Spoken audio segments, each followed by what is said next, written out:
Adding the unique ID and permalink to your Trello card for an organisation.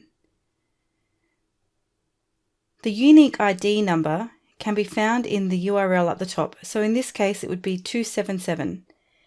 If you don't see this, it may be because you haven't saved your template yet. So if you write the name of your organisation and then hit save, you should see the number up the top. For an organisation, you put a capital O at the beginning and followed by the number as the Altiorem ID. On the Trello card,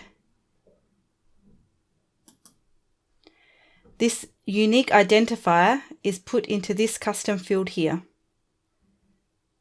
The other thing we need to get is the permalink, which is this link here. So for a PC, you can right click, copy link address, and then in the Trello card, paste it here. For a Mac, you can hit Control on your keyboard and then click the mouse, and you should be able to copy the link and paste it into the Trello card.